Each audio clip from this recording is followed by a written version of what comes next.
में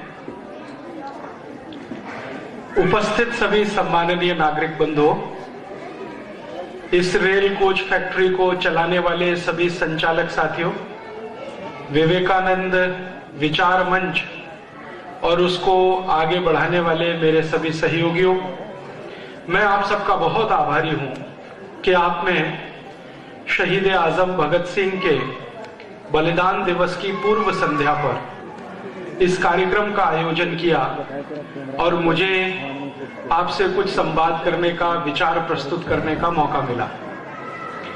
मैं सबसे पहले धन्यवाद करता हूं, आभार व्यक्त करता हूं विवेकानंद विचार मंच का, जिन्होंने ये सब आयोजन किया।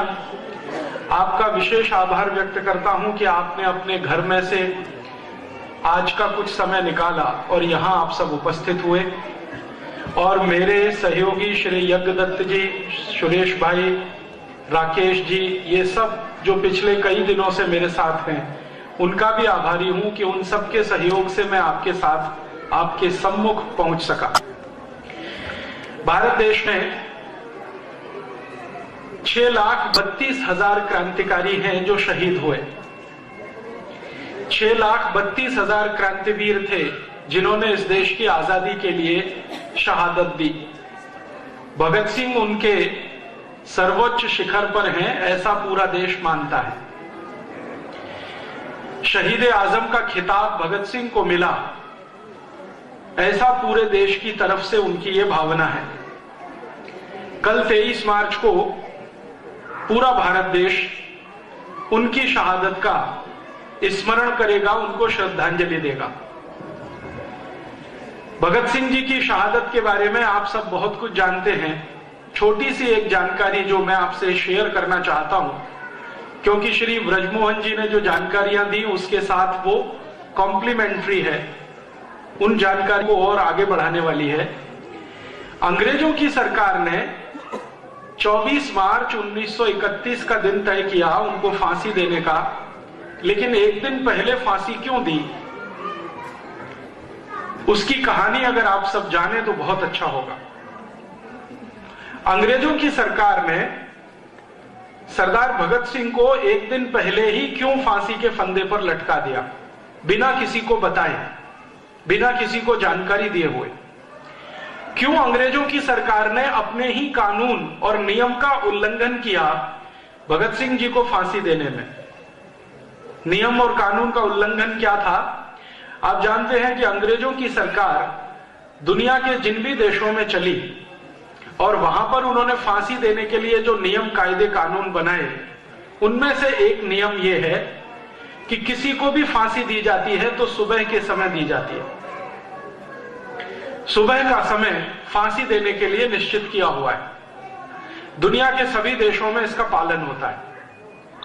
आपको थोड़े दिन पहले याद होगा, इराक के पूर्व राष्ट्रपति सद्दाम हुसैन को भी फांसी दी गई, तो सुबह का ही समय है। सारे दुनिया के सभी देशों में यह नियम लागू है और आज से नहीं, लगभग 100-125 वर्ष से। अंग्रेजों के देश में भी यही नियम था कि फांसी सुबह दी जाती है और दी जानी चाहिए। तो 24 मार्च को सुबह उनको फांसी देने का समय था, 6 बजे के आसपास, लेकिन 23 मार्च की रात को ही फांसी हो गई, बिना किसी को बताए। कारण इसके पीछे जानना चाहिए। मैंने भारत देश के जो शहीद हैं, भगत सिंह, ऊधम सिंह, चंद्रशेखर, सुभाष चंद्र बोस, अशफाक उल्लाह, तात्या टोपे, झांसी की रानी लक्ष्मीबाई, नाना फडणवीस, ऐसे 6,32,000 क्रांतिवीरों के बारे में कुछ दस्तावेज इकट्ठे किए हैं। और वो दस्तावेज भारत में नहीं मिले, लंदन से मिले, हाउस ऑफ कॉमन्स की लाइब्रेरी, अंग्रेजों की संसद में से। तो भगत सिंह जी के बारे में जो दस्तावेज मिला वो ये बताता है कि अंग्रेजों की सरकार बहुत घबराई हुई थी। भगत सिंह जी को फांसी होने से अंग्रेजों की सरकार बहुत घबराई हुई थी। मेरा माताओं बहनों से निवेदन है कि ये 2 बच्चे हैं, इनको या तो अपने पास बिठा लें। भगत सिंह जी को फांसी देने से अंग्रेजों की सरकार बहुत घबराई हुई थी, वो दस्तावेज ये बताते हैं। अंग्रेजों की संसद में विशेष अधिवेशन बुलाया गया और उस पर चर्चा हुई। चर्चा दो स्तर पर थी। एक तो यह था कि क्या भगत सिंह की फांसी को माफी दी जा सकती है। अंग्रेजों की संसद के अंदर कुछ सांसद थे जो ये बात कह रहे थे। उनका कहना क्या था? उनका कहना यह था कि अगर भगत सिंह जी को फांसी हो गई तो भारत में बगावत हो जाएगी और हिंदुस्तान में एक नहीं ऐसे हजारों भगत सिंह आ जाएंगे। अंग्रेजों की सरकार को उन सबको दबाना बहुत मुश्किल हो जाएगा। हम हिंदुस्तान में राज नहीं कर पाएंगे। हो सकता है कि हमको 1-2 महीने के अंदर ही भारत छोड़ना पड़ जाए, ऐसा उनको लगता था। कारण उसका क्या था? अंग्रेजों की सरकार के लिए जासूसी करने वाली एक संस्था जो उन्होंने भारत में बनाई थी, जो आज भी चलती है, जिसको आप बोलते हैं LIU, लोकल इंटेलिजेंस यूनिट, ये अंग्रेजों की बनाई गई संस्था है। तो LIU की रिपोर्ट जा रही थी यहां से नियमित रूप से। आप जानते हैं कि फांसी की सजा देने का फैसला तो हो गया था लगभग 2-2.5 साल पहले, और उन 2-2.5 सालों में लगातार यहां से रिपोर्ट जा रही थी LIU की, और वो रिपोर्ट ये कह रही थी कि अगर भगत सिंह जी को फांसी होती है तो सारे भारत में एक साथ बगावत होगी और अंग्रेजों को मुश्किल हो जाएगा राज चलाना। तो अंग्रेजों की संसद में इस बात का बहुत डर था। उसी समय संयोग से 1930 और 31 में महात्मा गांधी लंदन गए हुए थे अंग्रेजों की सरकार से वार्ता करने के लिए। अंग्रेजों का उस समय का जो सबसे बड़ा नेता था, व्यक्ति था, लीडर था, वो इरविन था। इरविन के साथ गांधी जी की बात जब चल रही थी तो इरविन ने गांधी जी को कहा कि आप अगर चाहें तो हम भगत सिंह की सजा को माफ कर सकते हैं। गांधी जी ने कहा बिना शर्त? तो उन्होंने कहा नहीं, बिना शर्त तो नहीं, शर्त है उसकी। शर्त क्या है? तो गांधी जी के सामने इरविन ने कहा कि देखिए, हमारी एक ही शर्त है कि आप भगत सिंह जी को निवेदन करें, अपील करें कि वो एक माफीनामा लिखें। Sorry, I am very sorry, मैंने अंग्रेजों के खिलाफ बगावत की है, मुझे इसका बहुत अफसोस है, दुख है, मैं आगे ऐसा कभी नहीं करूंगा।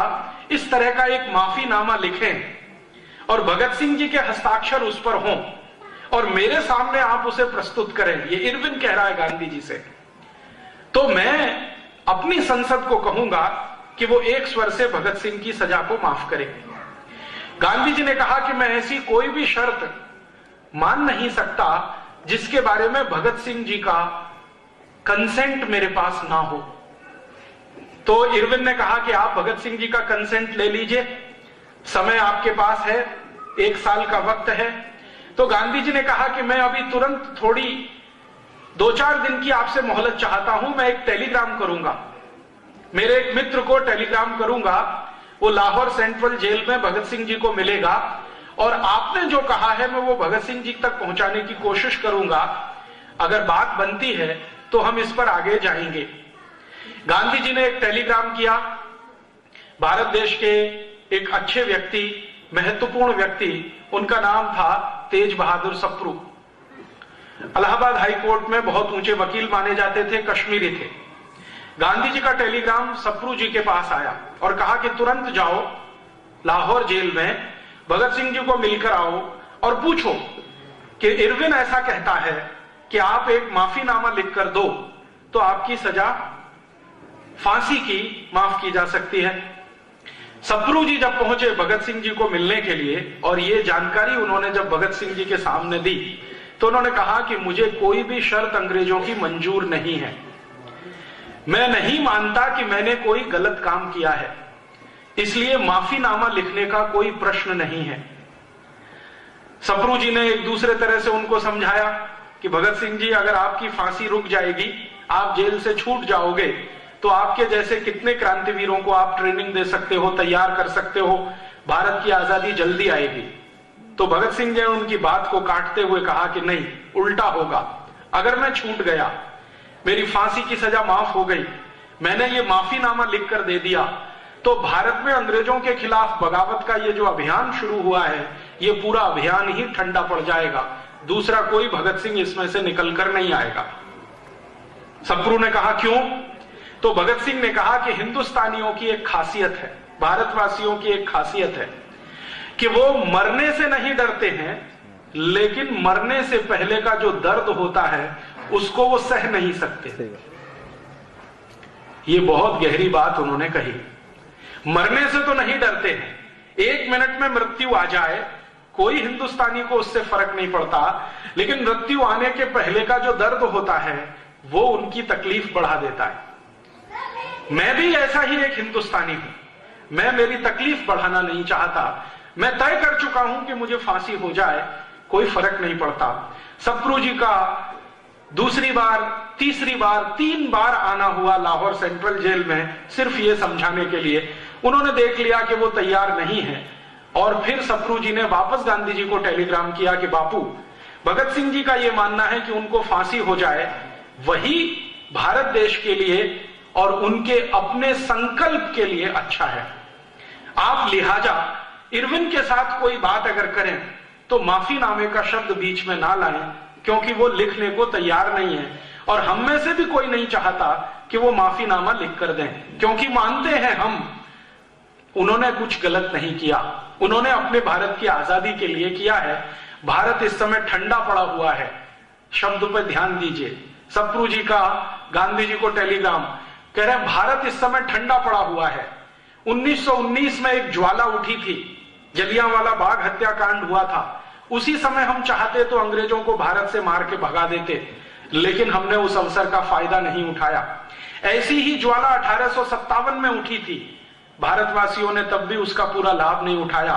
हम चाहते तो 1857 में अंग्रेजों को मारकर भगा देते। फिर वो कहते हैं ऐसी ही एक ज्वाला 1880 में उठी थी, हम चाहते तो 1880 में अंग्रेजों को मार भगा देते, लेकिन वो भी समय हमने गंवाया। अब फिर से ज्वाला उठने की तैयारी है, इसको ठंडा मत होने दीजिए और कृपया करके इरविन के साथ भगत सिंह जी के माफीनामे पर बातचीत बंद कर दीजिए। गांधी जी को टेलीग्राम मिला, लंदन में उन्होंने एक मीटिंग बुलाई। उस मीटिंग में वो सब क्रांतिवीर शामिल थे जो लंदन में रहकर भारत की आजादी की लड़ाई के लिए काम करते थे। उनके सबसे बड़े नेता थे श्यामजी कृष्ण वर्मा, आप सभी जानते हैं। उन्होंने एक बहुत बड़ा भवन बना के दिया लंदन में, जहां पर क्रांतिवीर जाते थे, इकट्ठे होते थे, ट्रेनिंग चलती थी, वैचारिक मंथन होता था, सोने ठहरने रहने का इंतजाम होता था। उसका नाम उन्होंने बहुत सुंदर रखा था, India house. India house Shyamji Krishna Verma ने अपने खुद के कमाए गए पैसे से बनाया था। इसी श्यामजी कृष्ण वर्मा के इंडिया हाउस में भगत सिंह जी के बारे में आखिरी मीटिंग हुई, जिसमें वो खुद मौजूद थे और उनके जैसे कई और क्रांतिकारी मौजूद थे। सबसे पूछा गया कि इरविन का प्रपोजल है, क्या करना है? तो उन्होंने कहा कि इरविन बहुत चालाक आदमी है और अंग्रेजों की सरकार बहुत खतरनाक है। भगत सिंह को माफीनामा वो देना चाहते हैं लिखवाकर, अपनी सुरक्षा के लिए, भारत की आजादी के लिए नहीं, क्योंकि अंग्रेजों को डर है कि अगर भगत सिंह को फांसी हुई तो बगावत इतनी बड़ी है, व्यवस्था उलट जाएगी। सेना में बगावत हो सकती है, आर्मी में बगावत हो सकती है, एयरफोर्स में बगावत हो सकती है, नेवी में बगावत हो सकती है, पुलिस में बगावत हो सकती है, क्योंकि आप जानते हैं कि भगत सिंह का मुकदमा जितने दिन इस देश में चला उतना ही उनकी लोकप्रियता बढ़ती चली गई। और भगत सिंह जी की लोकप्रियता भारत नहीं, भारत के बाहर जो रहने वाले भारतवासी थे वहां तक पहुंच गई। तो उस लोकप्रियता से अंग्रेज डरते थे, इसलिए उन्होंने संसद में एक विशेष बैठक बुलाई और उसमें उन्होंने फैसला किया कि अगर भगत सिंह जी को फांसी हुई तो उनके जो परिवार के लोग हैं, उनके जो मित्र हैं, रिश्तेदार हैं, वो उनका शरीर मांगेंगे, मृत शरीर मांगेंगे और उस मृत शरीर को जुलूस की तरह से वो एक प्रोसेशन के रूप में निकालेंगे, सम्मान सहित उनका अंतिम संस्कार करेंगे। और ऐसी भावना भड़केगी अंग्रेजों के खिलाफ कि शायद पंजाब से हमें भागना पड़ जाए, हो सकता है कि एक बहुत बड़ा भारत हमें खाली करना पड़ जाए। तो अंग्रेजों की संसद में जब ये सब तरफ से बहस हो गई, एलआईयू की रिपोर्ट भी आ गई और एलआईयू की आखिरी रिपोर्ट थी कि अगर भगत सिंह जी को फांसी होती है और उनका अंतिम संस्कार सम्मान के साथ नागरिकों को करने का मौका मिलता है, समय मिलता है, तो ये तय है कि पूरा पंजाब जलेगा और अंग्रेज सरकार बचा नहीं पाएगी अपने आप को, क्योंकि अंग्रेज सरकार के नीचे काम करने वाले जो हिंदुस्तानी हैं उन्होंने संकल्प ले रखा है कि वो बगावत शुरू करेंगे। एक एलआईयू ऑफिसर ने तो यहां तक लिख दिया कि 1857 में भारतवासियों से एक गलती हो गई थी, वो हमारे लिए बड़ी अच्छी हुई और भारतवासियों को भारी पड़ी। वो गलती क्या थी आप जानते हैं। 1857 का जो क्रांति वाला संग्राम था उसको एक साथ शुरू करने का फैसला हुआ था और उसकी एक तारीख तय की गई थी, लेकिन हमारे भारत के अति उत्साही क्रांतिकारियों के कारण उस तारीख से लगभग 10-11 दिन पहले ही बगावत शुरू हो गई। तय हुआ था एक दिन, वो था 10 मई 1857, लेकिन कहीं पर 30 अप्रैल, कहीं पर 1 मई, कहीं पर 2 मई, इस तरह से अलग अलग बगावतें शुरू हो गई। बैरकपुर की छावनी में अलग तारीख को, कलकत्ता में अलग को, मेरठ में अलग, दिल्ली में अलग। तो ये जो अलग अलग शुरू हुआ, इससे अंग्रेजों ने आर्मी की ताकत से उसको दबा लिया। जो एक साथ 10 मई को शुरू होता तो अंग्रेजों की ताकत नहीं थी कि वो उसको दबा पाते। तो LIU के एक ऑफिसर ने लिखा ब्रिटिश पार्लियामेंट को कि जो गलती हो गई हिंदुस्तान के लोगों से 10 मई 1857 को, वो गलती अब वो ठीक करना चाहते हैं। भगत सिंह की फांसी का दिन तय किया हुआ है, उसी दिन सारे देश में एक साथ बगावत होगी अंग्रेजों के खिलाफ। तो आप कुछ ऐसा करिए कि ये बगावत ना होने पाए। तब अंग्रेजों की पार्लियामेंट में प्रस्ताव पारित करके भारत में अंग्रेजों के अधिकारियों को बोल दिया गया कि किसी भी तरीके से पता न चले लोगों को, ऐसे करके फांसी दे दीजिए। तो यहां जेल के अधिकारियों ने लाहौर के सुपरिंटेंडेंट से कहा कि इसका एक ही विकल्प है कि हम एक दिन पहले रात में ही भगत सिंह को फांसी पर लटका दें। फिर सुपरिंटेंडेंट ने पूछा फिर उसने कहा कि फांसी पर लटकाने के 2-3 मिनट में मृत्यु हो जाएगी, हम उनके शव को लेके जाएंगे और जेल के बाहर कहीं भी कोई स्थान पर आग लगा के जला देंगे, रात भर में शव जल जाएगा, सुबह तक लोग जब आएंगे फांसी के समय पर तब तक उनको राख मिलेगी। इस चालाकी और कुटिलता के साथ 23 मार्च की रात को उनको फांसी पर लटका दिया। और जैसे ही फांसी पर लटकाया तो मृत्यु होने के बाद उनके शव को एक ट्रक में रखकर जेल से बाहर निकाला और उस ट्रक को चलाने वाला जो ड्राइवर था उसको बताया नहीं गया कि इसमें क्या जा रहा है। उसको यह कहा गया कि तुमको ये ट्रक लेके जाना है, पीछे ट्रक में कुछ लोग बैठे हैं, उनसे बात नहीं करनी है, वो कुछ काम करेंगे, आपको उनके साथ कुछ सहयोग करना है, संवाद नहीं करना है। ट्रक के ड्राइवर को शक हो गया कि ऐसा क्या है कि मैं बात नहीं कर सकता। वो ट्रक का ड्राइवर अक्सर जेल के लिए सब्जियां लेके आता था, अक्सर जेल के लिए सामान लेके आता था। उसके मन में शक पैदा हो गया और उसने किसी तरह से यह जानने की कोशिश की कि आखिर मामला क्या है। जब उसने ट्रक को दौड़ाना शुरू किया, चलाना शुरू किया, तो एक जगह बहाने से उसने रोका कि कुछ इसमें टेक्निकल प्रॉब्लम हुई है, मुझे जरा ठीक करने में समय लगेगा। वो ट्रक से उतरा, घूमकर पीछे गया और उसने ये जानने की कोशिश की कि ये माजरा क्या है। तो उसको समझ में आ गया कि कोई मृत शरीर है जिसको मैं ट्रक में रख के ले जा रहा हूं। तो पीछे बैठे हुए सिपाहियों से उसने पूछा कि ये क्या है, कपड़े में लिपटा हुआ। तो उन्होंने कहा तुमको क्या लेना देना, नहीं मुझे जानकारी दे दो, तुम भी भारतवासी हो, मैं भी भारतवासी हूं, हमारी तकलीफ ये है कि पेट के लिए नौकरी करनी पड़ रही है अंग्रेजों की, तो बता दो ये क्या है। तब उनमें से एक व्यक्ति फूटा और उसने कहा कि ये भारत के सरदार भगत सिंह का शव है। तो वो ट्रक वाला परेशान हो गया, उछल गया, ये कैसे है, कल फांसी होने थी। तो उन्होंने कहा नहीं, अंग्रेज सुपरिंटेंडेंट ने रात को ही फांसी दे दी है, अब क्या करना है। तो अब हमें आदेश है सिपाही और ट्रक ड्राइवर को कि कहीं पर लकड़ियां मिल जाएं तो किसी पानी के किनारे, नदी के किनारे इसको जला देना है। फिर उस ड्राइवर के समझ में सारा खेल आ गया। उसने कहा ठीक है, मैं ऐसा कोई स्थान चुनने की कोशिश करूंगा जहां पर हम ये सब कर सके। इतनी देर में उसने योजना बना ली, लाहौर से ट्रक को भगाता हुआ वो लाया और कहां पर, हुसैनी वाला पहुंचा। हुसैनी वाला आप सब जानते हैं, अमृतसर के नजदीक है, भारत पाकिस्तान बॉर्डर पे है। हुसैनी वाला में जब वो पहुंचा तो लकड़ियां इकट्ठी करनी है, इस बहाने से आसपास के गांवों के लोगों को जाके उसने बोलना शुरू किया कि ऐसा ऐसा हुआ है।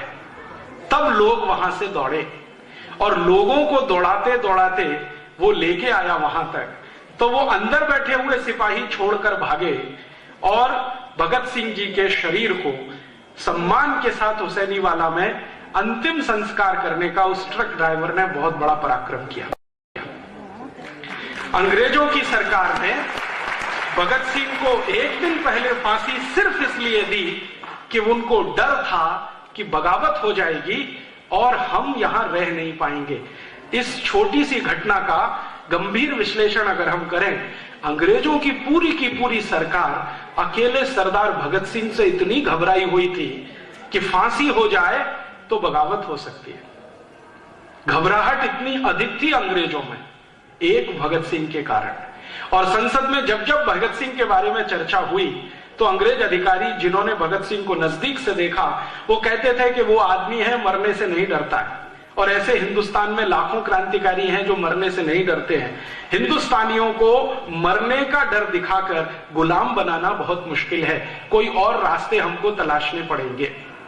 तो अंग्रेजों की संसद की ये बहस और भगत सिंह जी का अंतिम संस्कार जो ट्रक ड्राइवर के द्वारा किया गया, हुसैनीवाला आज भी भगत सिंह जी की समाधि है, आप कभी भी जाएं वहां जरूर मत्था टेक कर आएं। अंग्रेजों की सरकार ने सरदार भगत सिंह जी को फांसी दी, राजगुरु और सुखदेव को फांसी दी, खुदीराम बोस को फांसी दी, चंद्रशेखर आजाद को अपनी ही गोली से मारने पर या मरने पर मजबूर किया। आखिर अंग्रेजों की सरकार को इन क्रांतिकारियों से तकलीफें क्या थी? एक ही तकलीफ थी कि हिंदुस्तानी क्रांतिकारियों ने संकल्प ले लिया था कि इन अंग्रेजों को इस देश में हम रहने नहीं देंगे। इन्होंने भारत को लूटा है, इस देश को बर्बाद किया है, हम इसको रहने नहीं देंगे। और अंग्रेजों की सरकार में आखिरी कील ठुकी तब, ताबूत में आखिरी कील ठुकी तब जब 1905 में एक अंग्रेज पागल अधिकारी जिसका नाम था कर्जन, उसने मूर्खतापूर्ण एक फैसला किया। बंगाल भारत का एक बहुत बड़ा राज्य था, उसको दो हिस्सों में बांट दिया हिंदू और मुसलमान के आधार पर। पहली बार इस देश में अंग्रेजों ने जाति और संप्रदाय के आधार पर बंटवारा किया। बंगाल के दो हिस्से कर दिए। बंगाल उस समय भारत का सबसे बड़ा राज्य था। आज पूरा का पूरा आसाम, बंगाल, बिहार, उड़ीसा, उसके बाद आसाम के ऊपर के 7 राज्य, ये पूरा मिलाओ तो बंगाल बनता था। इतने बड़े बंगाल का बंटवारा किया हिंदू मुसलमान के आधार पर कर्जन नाम के अधिकारी ने, और एक कानून बना दिया, डिवीजन ऑफ बंगाल एक्ट। जैसे ही ये बंगाल का बंटवारा हुआ हिंदू मुसलमान के आधार पर, पूरे देश में इसके खिलाफ आग लगी। और इस आग को सबसे तेज फैलाने वाले जो व्यक्ति थे वो थे लाला लाजपत राय। उत्तर भारत में, पूर्वी भारत में इस आग को सबसे तेज फैलाने वाले थे विपिन चंद्र पाल, और पश्चिम और दक्षिण भारत में इस आग को सबसे तेजी से फैलाने वाले थे लोकमान्य बाल गंगाधर तिलक। ये 3 बड़े नेता थे उस समय भारत के। लाला लाजपत राय उत्तर भारत के, विपिन चंद्र पाल पूर्वी भारत के, लोकमान्य तिलक पश्चिम और दक्षिण भारत के। इन तीनों नेताओं ने एक मीटिंग की और उस मीटिंग में पुणे नाम का स्थान उन्होंने तय किया और उसमें उन्होंने फैसला कर लिया कि ये अंग्रेजों की सरकार अब इतनी ज्यादा आगे बढ़ चुकी है कि हमारे राज्यों को हिंदू और मुसलमान के आधार पर बांट रही है। इन तीनों नेताओं का एक मत था कि आज इन्होंने बंगाल को बांटा है हिंदू और मुसलमान के आधार पर, कल ये दक्षिण भारत का जो प्रांत है जिसको मद्रास प्रेसिडेंसी कहा जाता था उस जमाने में, मद्रास प्रेसिडेंसी को बांट देंगे। फिर कोई दिन नॉर्थ वेस्ट फ्रंटियर को बांटेंगे, फिर कोई दिन सेंट्रल प्रोविंस को बांटेंगे। इन तीनों नेताओं की दूरदर्शिता आप देखिए। 1905 में ये तीनों कह रहे हैं कि फिर किसी दिन भारत को ही बांट देंगे, इसलिए पूरी ताकत लगाकर अंग्रेजों का विरोध होना चाहिए। तो लाला लाजपत राय ने उत्तर भारत में कमान संभाली, विपिन चंद्र पाल ने पूर्वी भारत में कमान संभाली, और पश्चिम और दक्षिण भारत में लोकमान्य तिलक ने कमान संभाली, और पूरे देश में अंग्रेजों के खिलाफ एक माहौल खड़ा किया। और उस माहौल का सबसे बड़ा प्रतीक चिन्ह था, जहां जहां ये नेता जाते थे अंग्रेजी सामानों की होली जलाते थे, अंग्रेजी कपड़ों को जलवाते थे, और उनका सबको एक ही निवेदन था कि अंग्रेज भारत को बांट रहे हैं, लूट रहे हैं, शोषण कर रहे हैं, तो इनका कोई माल मत खरीदो, इनको किसी भी तरह का सहयोग मत दो, इनको किसी भी तरह का सहकार मत करो। तो भारत में एक जबरदस्त आंदोलन खड़ा हो गया और उस आंदोलन का नाम स्वदेशी आंदोलन था। इस स्वदेशी आंदोलन की आग 1905 से लगना शुरू हुई। धीरे धीरे इसमें क्रांतिकारियों ने इकट्ठा होना शुरू हुआ। आप सोचो, 3 बड़े नेताओं ने फैसला लिया कि हमें यह आंदोलन पूरे भारत में फैलाना है 1905 में, और 1911 तक आते आते इन 3 नेताओं के पास 1,24,00,000 कार्यकर्ताओं की फौज थी, मात्र 6 साल में। आप जरा कल्पना करिए, 1905 के हमारे देश के नेता गांव-गांव जाते थे तो उनके पास जाने के लिए मोटर गाड़ियां नहीं थी। 1905 के हमारे नेता बड़ी बड़ी सभाएं करते थे तो बोलने के लिए उनके पास माइक नहीं था। 1905 के हमारे भारत के नेता गांव-गांव जाते थे तो जाने के लिए एक ही साधन था, बैलगाड़ी या तो पैदल। तो बैलगाड़ियों पर पैदल चलकर या टट्टुओं पर माने घोड़ों पर बैठकर, यही उनके प्रवास का तरीका होता था।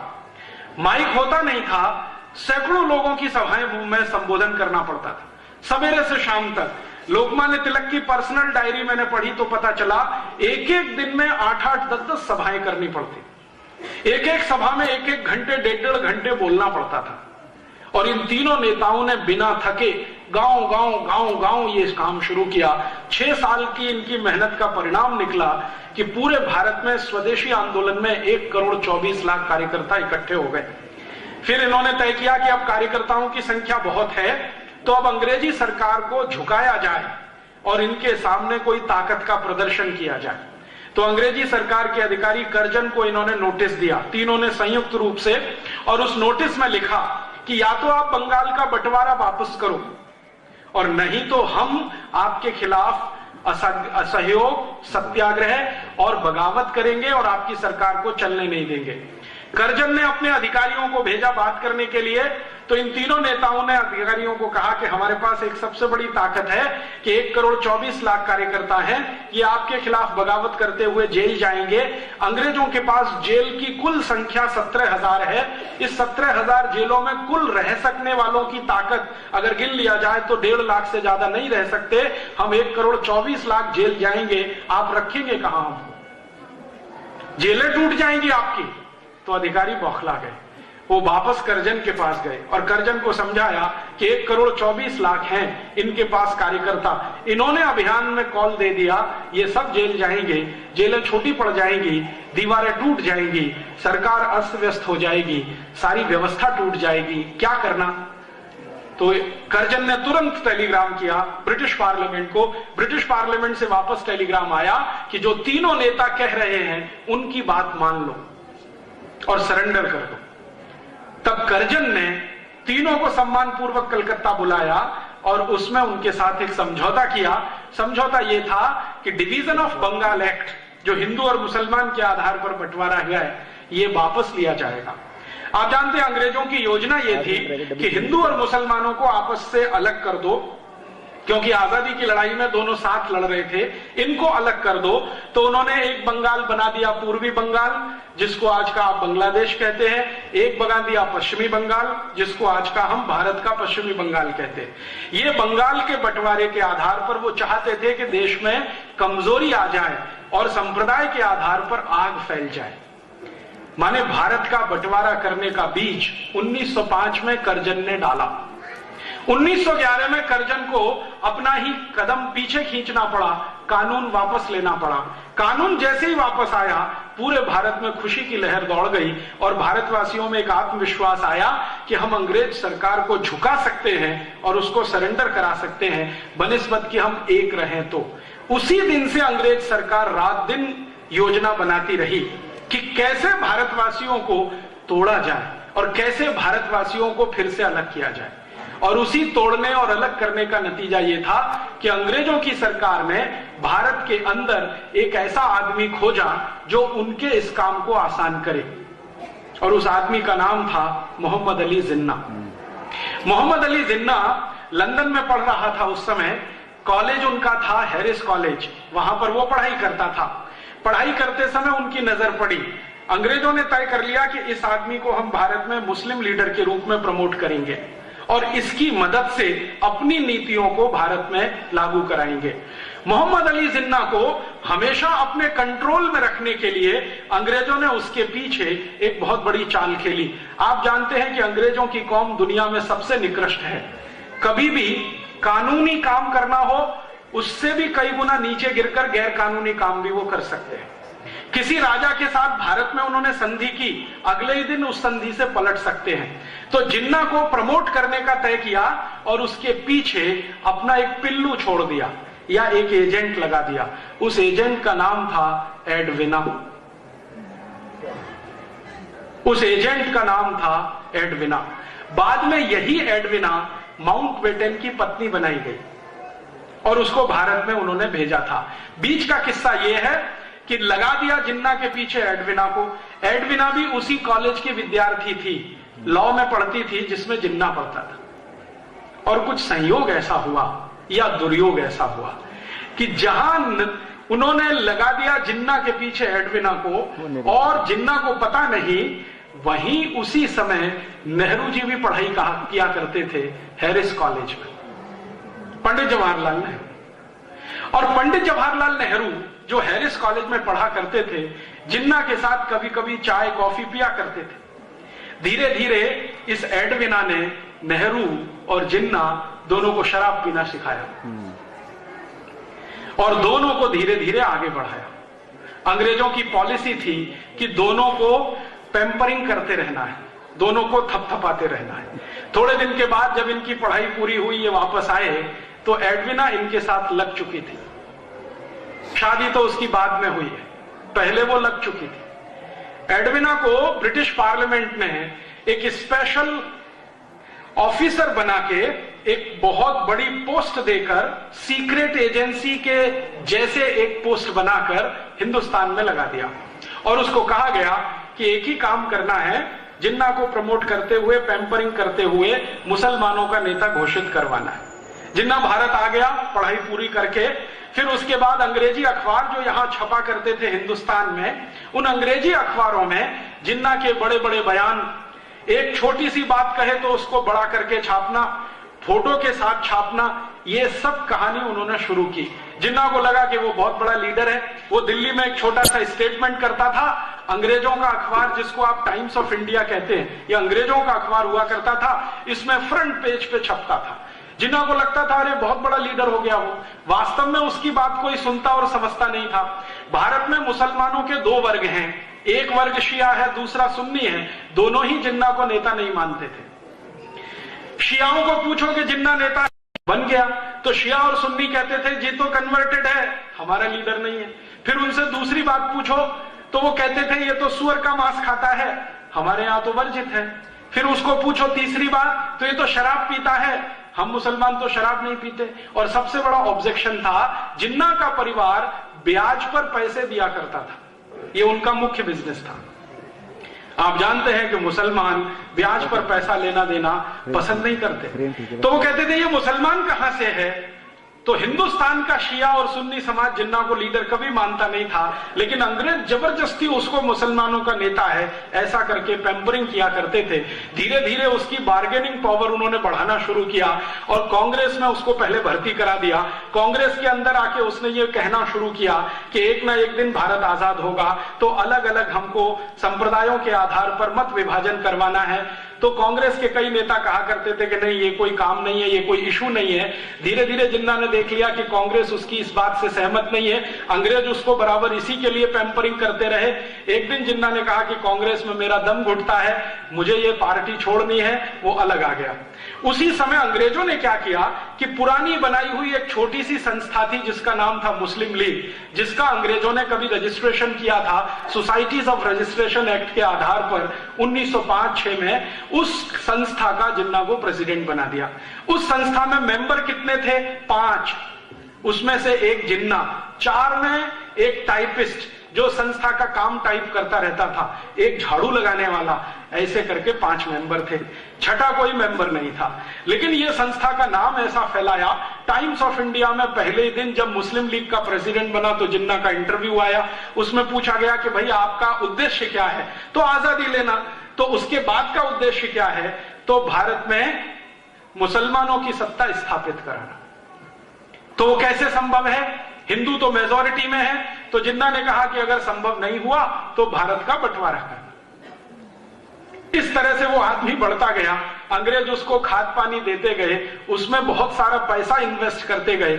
एक दिन ब्रिटिश पार्लियामेंट में बहस हुई कि हम जिन्ना पर इतना पैसा क्यों खर्च कर रहे हैं। आप जानते हैं जिन्ना का खर्चा करोड़ों रुपए का साल का ब्रिटिश पार्लियामेंट उठाती थी। तो ब्रिटिश पार्लियामेंट में एक सांसद ने सवाल उठा दिया कि जिन्ना के ऊपर इतना पैसा क्यों खर्च कर रहे हैं।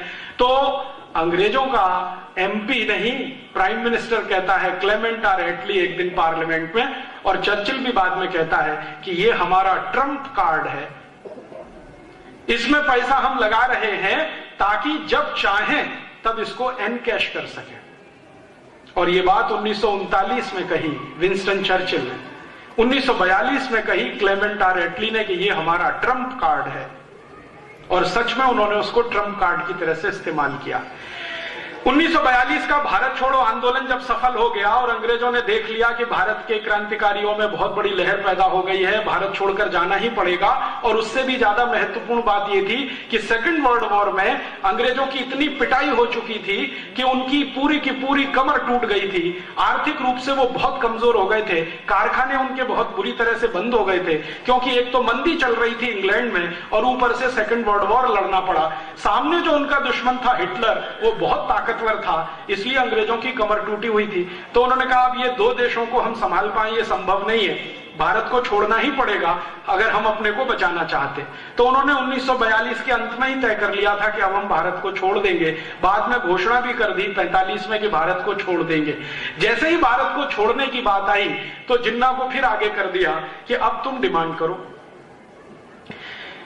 जिन्ना ने कहा कि ठीक है, मुझे पाकिस्तान चाहिए, पाकिस्तान चाहिए, इससे कम पर कोई समझौता हो सकता है। कांग्रेस के नेताओं ने जिन्ना से पूछा तो उसने कहा हां हो सकता है। क्या हो सकता है? मुझे भारत का प्रधानमंत्री बना दो, इस पे समझौता हो सकता है। तो कांग्रेस के नेताओं ने पूछा कि अगर तुम प्रधानमंत्री बनो तो पाकिस्तान छोड़ दोगे? हां छोड़ दूंगा, मुझे प्रधानमंत्री बना दो, मैं पाकिस्तान की मांग छोड़ दूंगा। कांग्रेस वर्किंग कमेटी की मीटिंग हुई, उसमें यह बात रखी गई कि जिन्ना बोलता है कि उसको प्रधानमंत्री बनाना है, तो नेहरू जी ने कहा कि मैं उसको प्रधानमंत्री तो क्या अपने ऑफिस का चपरासी नहीं बना सकता। तो कांग्रेस वर्किंग कमेटी के नेताओं ने कहा कि आप उसके साथ इतनी घृणा क्यों है? आप बोलते हैं कि उसको ऑफिस का चपरासी नहीं बना सकते, वो आदमी कह रहा है कि प्रधानमंत्री बना दो तो मैं पाकिस्तान नहीं मांगूंगा। तो हमारे लिए तो यह सौदा अच्छा है कि पाकिस्तान ना बने और वो थोड़े दिन के लिए प्रधानमंत्री हो जाए। तो कांग्रेस वर्किंग कमेटी में कई नेताओं ने ऑब्जेक्शन लिया नेहरू जी के सामने। गांधी जी के पास बात पहुंची। गांधी जी के पास एक व्यक्ति आया करता था जो जिन्ना का फैमिली डॉक्टर था। उसने एक दिन आके गांधी जी को कहा कि बापू, ये आदमी ज्यादा दिन जिंदा नहीं रहेगा, मरने वाला है। कैसे? इसको पीठ में भयंकर ट्यूबरकुलोसिस हो गया है। उम्र कितनी है? गांधी जी ने पूछा। तो उसने कहा मेडिकल साइंस के जितने फैक्ट्स एंड फिगर हैं उसका हिसाब जोड़ू तो ये 8 महीने से ज्यादा जिंदा नहीं रहेगा। गांधी जी ने कांग्रेस वर्किंग कमेटी की मीटिंग बुलाई और कहा कि जिन्ना को प्राइम मिनिस्टर बना दो। तो फिर प्रश्न उठा क्यों? तो गांधी जी ने कहा बचेगा नहीं, ज्यादा दिन की उम्र नहीं है, मरेगा, कम से कम भारत तो बंटवारा नहीं होगा। और गांधी जी को इसमें इंटरेस्ट क्या था? आप जानते हैं गांधी जी ने एक स्टेटमेंट कर दिया था पब्लिकली कि पाकिस्तान बनेगा तो मेरी लाश पर बनेगा। तो गांधी जी ने कहा कि मेरी तो ये कमिटमेंट है कि मैं पाकिस्तान नहीं बनने दूं। तो कांग्रेस वर्किंग कमेटी के सामने गांधी जी समझा रहे हैं कि 8 महीने में मर जाएगा, ट्यूबरकुलोसिस हो गया है, पीठ का ट्यूबरकुलोसिस है, बन जाने दो। तो नेहरू ने कहा मैं तो तुम डिप्टी प्राइम मिनिस्टर बन जाओ। तो फिर बाकी नेता खड़े हो गए, मैं। तो गांधी जी ने कहा कोई फाइनेंस मिनिस्टर हो जाओ, कोई कुछ हो जाओ, कोई कुछ हो जाओ, प्राइम मिनिस्टर इसको हो जाने दो।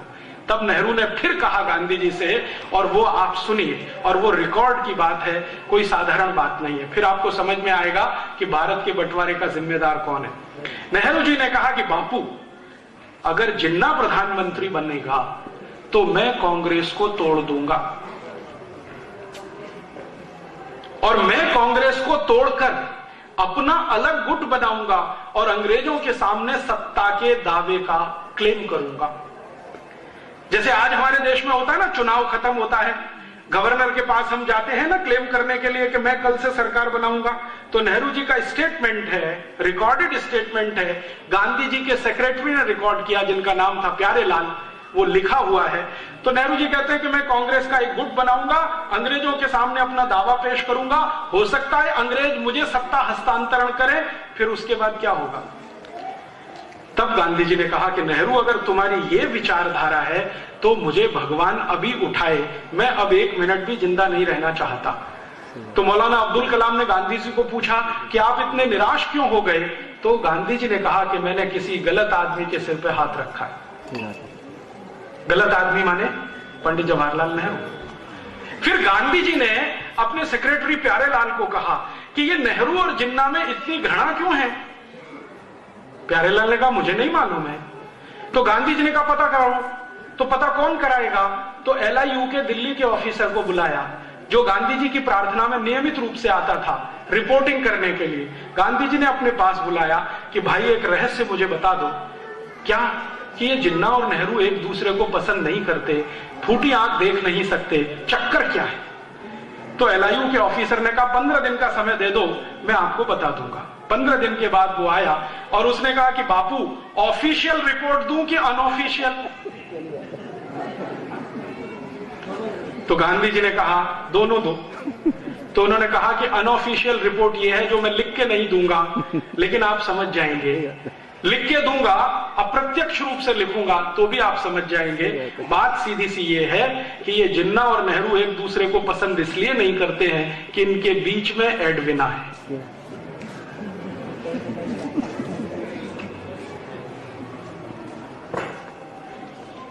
अब आप इसमें से अगर निष्कर्ष निकालना चाहें तो भारत का बंटवारा एक स्त्री के कारण हुआ, एक औरत के कारण हुआ, और वो थी एडविना। नेहरू भी उससे लगा हुआ, जिन्ना भी लगा हुआ। और एडविना इतनी चालाक, दोनों को हैंडल करती थी, दोनों को हैंडल करती। और इन दोनों को तैयार किया उसने, नेहरू को और जिन्ना को, दोनों को। आपको एक घटना सुनाता हूं जो आर्काइव्स के रिकॉर्ड में दर्ज है। किसी दिन ये रिकॉर्ड्स खुलेंगे तो देश में विस्फोट होगा। 3 जुलाई 1947 को एडविना और उसका पति, तथाकथित पति, सो कॉल्ड माउंटबेटन, क्योंकि माउंटबेटन एडविना के साथ कभी बेडरूम में सोया नहीं जितने दिन वो भारत में रहा। तो कौन सोता था आप सब जानते हैं। माउंटबेटन तथाकथित पति एडविना का 3 जुलाई 1947 को अपनी पत्नी को बुलाता है और कहता है कि मैं जा रहा हूं शिमला। क्यों जा रहे हैं। अंग्रेजों के यहां से चिट्ठी आ गई है पार्लियामेंट से कि जल्दी से भारत का बंटवारा करने के लिए तैयारी करो, दोनों देशों को अलग अलग करना है। चिट्ठी आ गई है, मुझे इस पे कुछ काम करना है। तो एडविना ने पूछा काम क्या करना है। तो उनका मैं जा रहा हूं शिमला, तुम दोनों को लेके मेरे पीछे आओ। दोनों माने नेहरू और जिन्ना, इसको लेके आओ। तो एक ही दिन लाना है, नहीं नहीं अलग अलग दिन लाना है। तो पहले पहुंच गया माउंटबेटन, पीछे से एक दिन लेके गई वो नेहरू को। नेहरू को शाम को ही इशारे इशारे में कहा गया कि आपको बंटवारे के पेपर्स पर हस्ताक्षर करने हैं। नेहरू ने कहा कि मैं नहीं कर सकता। क्यों नहीं कर सकते। तो कांग्रेस वर्किंग कमेटी में मुझे पूछना पड़ेगा। तो कांग्रेस वर्किंग कमेटी में बाद में कहना, पहले हस्ताक्षर कर दो। तो नेहरू ने कहा नहीं। और ये सब थोड़ी देर चला वार्तालाप। थोड़ी देर के बाद एडविना ने आर्म ट्विस्टिंग किया, और वो आर्म ट्विस्टिंग ये था कि मिस्टर नेहरू, अगर आप अभी साइन नहीं करते हैं तो मुझे कुछ फोटोग्राफ्स भारत की प्रेस में रिलीज करने पड़ेंगे। सही बात है। और वो फोटोग्राफ्स क्या थे। एडविना के साथ शराब पीते हुए, एडविना के साथ डांस करते हुए, एडविना के साथ पता नहीं क्या क्या करते हुए। एडविना इतनी चालाक महिला थी कि अंतरंग क्षणों को उसने फोटोग्राफी से उतरवा के रखा हुआ था, कभी भी इस्तेमाल करने के लिए। नेहरू जी परेशान हो गए कि अगर ये फोटोग्राफ्स रिलीज हो गए तो क्या होगा। इमीडिएट वो तैयार हुए और 3 जुलाई को सवेरे 2:30 बजे उन्होंने सिग्नेचर कर दिए। दिल्ली भागकर आए, कांग्रेस वर्किंग कमेटी की मीटिंग बुलाई और कहा कि मैंने तो भारत का बंटवारा स्वीकार कर लिया। तो कांग्रेस वाले परेशान हो गए कि आपने बिना हमसे पूछे। तो उन्होंने कहा हाँ, परिस्थिति कुछ ऐसी थी कि मैंने वो बंटवारा स्वीकार कर लिया। क्या परिस्थिति थी, तो सच नहीं बताया, बताया कि वो जिन्ना अड़ा हुआ था और भारत के साथ बार्गेनिंग करने की कोशिश कर रहा था, इतना एरिया मुझे पाकिस्तान में दो, ये सब बातें बता के वर्किंग कमेटी को कन्विंस किया। तो वर्किंग कमेटी ने कहा कि गांधी जी को बताया, तो उन्होंने कहा गांधी जी को बताने की जरूरत नहीं है। क्यों जरूरत नहीं है? तो नेहरू जी का सेंटेंस सुनिए, ये बुढ़ा खूसट, इसका दिमाग खराब हो गया है, इसको बताने से क्या फायदा। लेकिन बात तो पहुंची गई गांधी जी तक। गांधी जी ने फिर वर्किंग कमेटी की मीटिंग बुलाई और इस वर्किंग कमेटी की मीटिंग में आखिरी बार उन्होंने कहा कि देखो, नेहरू ने हस्ताक्षर तो कर दिए हैं, लेकिन मैं भारत के नागरिकों की तरफ से इसको मान्यता अगर ना दूं तो अंग्रेजों की सरकार परेशान हो जाएगी, लेकिन तुम सब तय कर लो कि नेहरू को रखना है या बाहर करना है। तो वर्किंग कमेटी में फूट पड़ गई, कुछ लोगों ने समर्थन कर दिया, कुछ लोगों ने विरोध कर दिया। सरदार पटेल उस समय खामोश हो गए, मौन हो गए, उन्होंने अपना ओपिनियन नहीं बताया, तो कई लोगों ने उसका अपना अपना अलग अर्थ लगाया। फिर गांधी जी ने कहा कि फिर ठीक है, तुमको जो करना है वो करो, मेरे पास आज से आना बंद कर दो। वो आखिरी दिन था। उसके बाद गांधी जी ने कांग्रेस वर्किंग कमेटी की मीटिंग में जाना और उनको अपने पास बुलाना बंद कर दिया और उसके 10-12 दिन के अंदर 3 जुलाई से लेकर 17 जुलाई 1947 के बीच में इन्होंने बहुत सारे वो काम कर दिए कि बंटवारे में कौन सा हिस्सा पाकिस्तान जाएगा, कौन सा भारत रहेगा, आर्मी का बंटवारा कैसे होगा, लोगों का बंटवारा कैसे होगा, पैसे का बंटवारा कैसे होगा, वो सब फॉर्मूले तय कर लिए। अंग्रेजों ने एक अधिकारी भेज दिया, उस अधिकारी ने बाउंड्री लाइन तय कर लिया और उसके बाद सब कुछ तय होकर 14 अगस्त रात 12 बजे उन्होंने भारत को तथाकथित आजाद कर दिया, 2 टुकड़े करके, भारत और पाकिस्तान। मैं आपसे बहुत विनम्रता पूर्वक कहने आया वो ये कि भारत और पाकिस्तान का बंटवारा कोई वैचारिक आंदोलन का परिणाम नहीं था। भारत और पाकिस्तान का बंटवारा कोई बहुत बड़े युद्ध क्रांति का परिणाम नहीं था। भारत और पाकिस्तान का बंटवारा 2 नेताओं के चरित्र से उतर जाने का दुष्परिणाम था।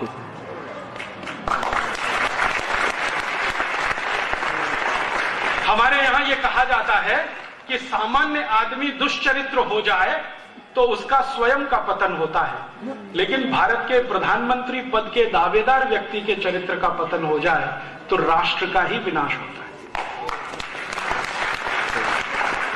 ये कहानी है हिंदुस्तान के बंटवारे की। आप बोलेंगे जी क्यों सुनाई? इसलिए सुनाई कि एक तरफ सरदार भगत सिंह जैसे 6,32,000 क्रांतिकारी जो भारत को आजाद होकर एक नया राष्ट्र बनाने का सपना देख रहे थे, और एक तरफ जिन्ना और नेहरू जैसे लोग जो अपने चरित्र में नीचे गिरकर देश की सत्ता का सौदा कर रहे थे। आप बोलेंगे जी हमें तो पहली बार ये सब सुनने को मिला है। ये पहली बार आपको सुनने को इसलिए मिला है कि कोई इसको कहने की हिम्मत नहीं करता है।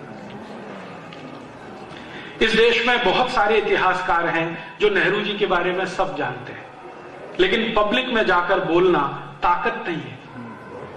नेहरू जी एक दिन में 60 सिगरेट पीते थे, चेन स्मोकर थे। एक सिगरेट छूटे तो दूसरी चालू, दूसरी छूटे तो तीसरी चालू। जिन्ना एक दिन में 72 सिगरेट पीता था। दोनों एक ही ब्रांड की शराब पीते थे। पेरिस में, फ्रांस में एक शराब बनती है जिसका नाम है कॉइएक। उस जमाने में उसकी एक बोतल 16,000 रुपए की आती थी और उस जमाने का 1 रुपया आज के 300 रुपए के बराबर है। तो दोनों की शराबें पेरिस से आती थी। कपड़े धुलने के लिए पेरिस जाया करते थे।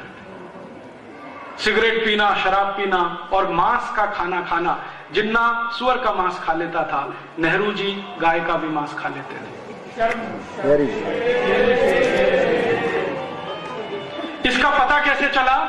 जैसे ही देश के बंटवारे हुए तो बंटवारे के तुरंत बाद कांग्रेस के कुछ नेताओं ने नेहरू जी के सामने एक प्रस्ताव लाया कि नेहरू जी, आपने लाहौर में एक भाषण दिया था और बोला था कि मैं कभी भारत का प्रधानमंत्री बन गया या मेरे हाथ में देश की बागडोर आई तो गाय की हत्या बंद करने वाला कानून 1 मिनट में बनाऊंगा। अब देश के आप प्रधानमंत्री बन गए हैं, गो हत्या बंद करने का कानून तो बना दो। तो नेहरू जी का बहुत मुस्कुराते हुए उत्तर था कि वो पहले की बात थी, अभी की थोड़ी। तो उसने पूछा क्यों? क्या तकलीफ है आपको? गोरक्षा का कानून बन जाना चाहिए इस देश में, क्या तकलीफ है आपको? तो नेहरू जी ने कहा मेरे लंच का क्या होगा?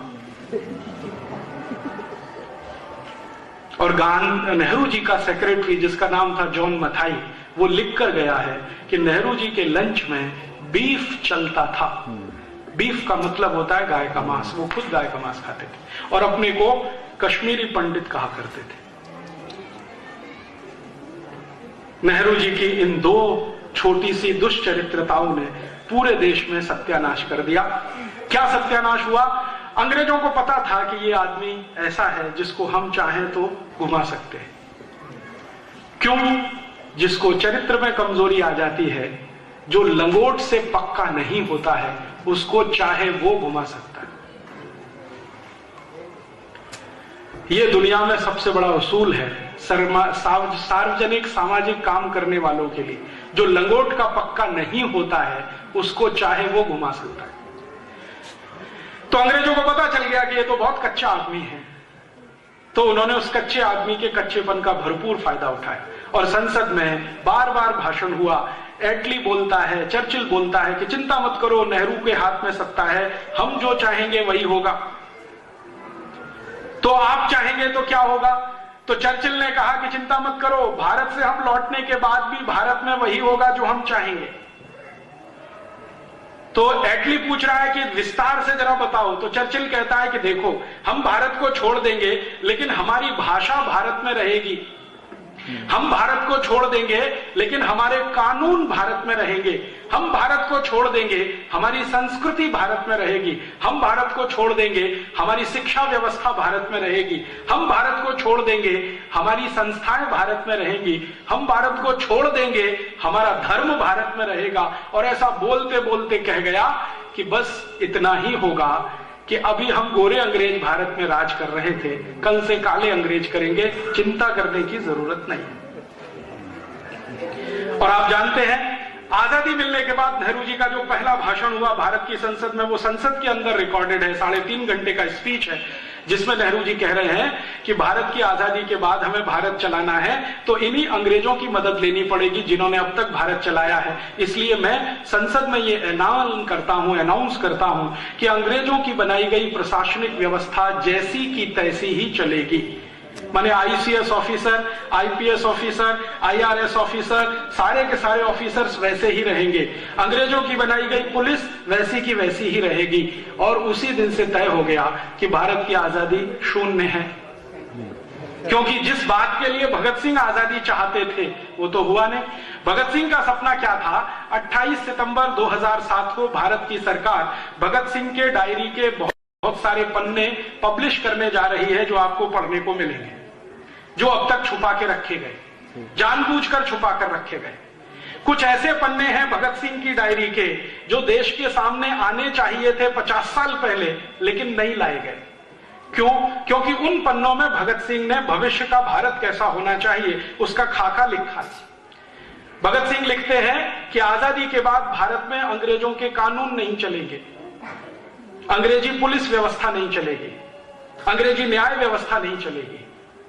लेकिन भारत के प्रथम प्रधानमंत्री कह रहे हैं संसद में कि आजादी के बाद हमें अंग्रेजी पुलिस भी चाहिए, कानून भी चाहिए, अधिकारी भी चाहिए। तो अंग्रेजों का बनाया हुआ कानून जिसका नाम है Indian civil services act, Nehru ji ने नहीं बदला। Indian police act Nehru ji ने नहीं बदला। Indian education act Nehru ji ने नहीं बदला। Land acquisition act Nehru ji ने नहीं बदला। और 34,735 कानून नहीं बदले जो बदलने चाहिए थे पहले ही दिन 15 अगस्त 1947 को। वो सब के सब कानून हमारे ऊपर लदे हुए हैं और आज भी हम उन कानूनों के नीचे गुलाम हैं। अंग्रेजों की पुलिस को इंडियन पुलिस एक्ट के आधार पर यह अधिकार था कि वो जब चाहे किसी हिंदुस्तानी को मारपीट कर सकते हैं, जब चाहे किसी हिंदुस्तानी के घर में घुस सकते हैं, न्यूसेंस खड़ा कर सकते हैं, उसके घर के सामान को तितर बितर कर सकते हैं। ये अधिकार हर पुलिस ऑफिसर को था। आजादी मिलने के 60 साल बाद भी ये अधिकार पुलिस ऑफिसर को है। वो जब चाहे आपकी पिटाई कर सकता है, जब चाहे उठाकर आपको लॉकअप में बंद कर सकता है, जब चाहे उठाकर आपकी संपत्ति लेके जा सकता है और आप उस पुलिस ऑफिसर का कुछ बिगाड़ नहीं सकते। अगर वो आपको एनकाउंटर में मार दे तो आप उसका कुछ नहीं कर सकते।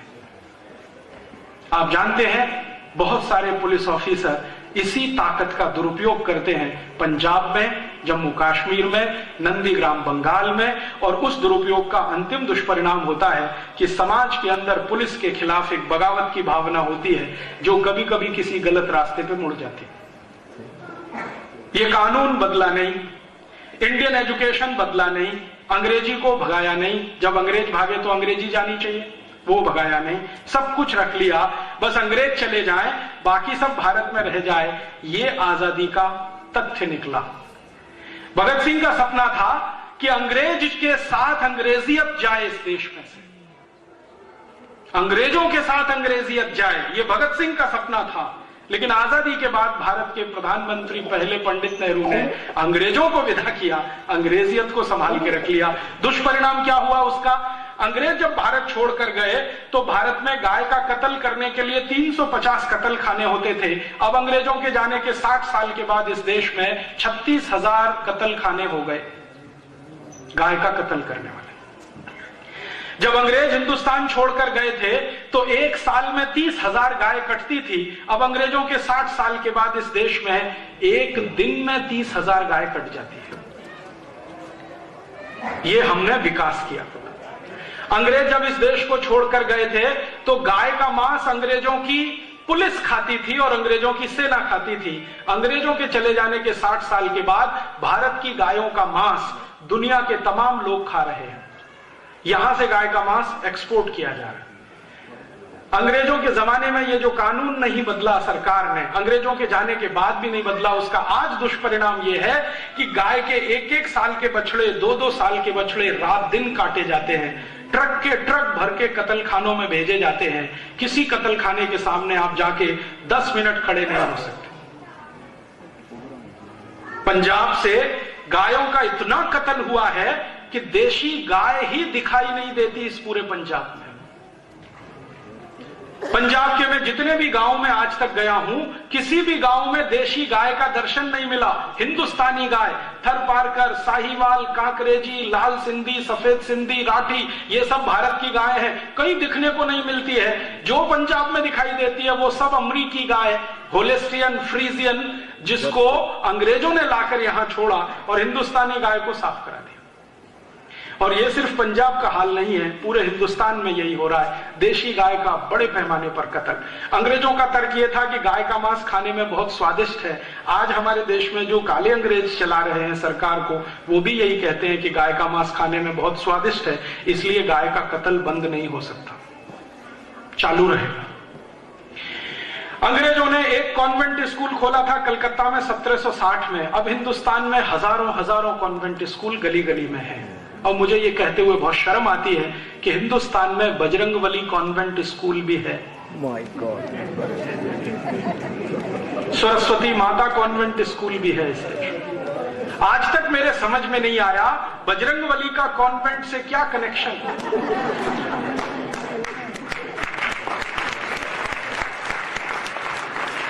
और जो कॉन्वेंट चलाने वाले हैं उनको मैं रोज पूछता हूं कि भैया ये बजरंगबली कौन से कॉन्वेंट में पढ़ने गए थे जो तुमने बजरंगबली कॉन्वेंट स्कूल चला दिया? तो कहते हैं राजीव भाई, कुछ भारत का कुछ अंग्रेजों का ये खिचड़ी है, मिक्सचर है। बजरंगबली भारत के, कॉन्वेंट अंग्रेजों का, वो चला रहे। सोचते नहीं, समझते नहीं, विचार करते नहीं कि ये कॉन्वेंट स्कूल हमारे लिए जरूरी है। अंग्रेज कॉन्वेंट स्कूल चलाते हैं, यूरोप में कॉन्वेंट स्कूल चलते हैं, उसका इतिहास आप जानते हैं। यूरोप में पिछले 2500 साल से एक परंपरा चल रही है, जो खराब और अच्छी है वो आप तय करिए, मैं सिर्फ परंपरा बताता हूं कि 70% समाज के स्त्री और पुरुष शादी नहीं करते।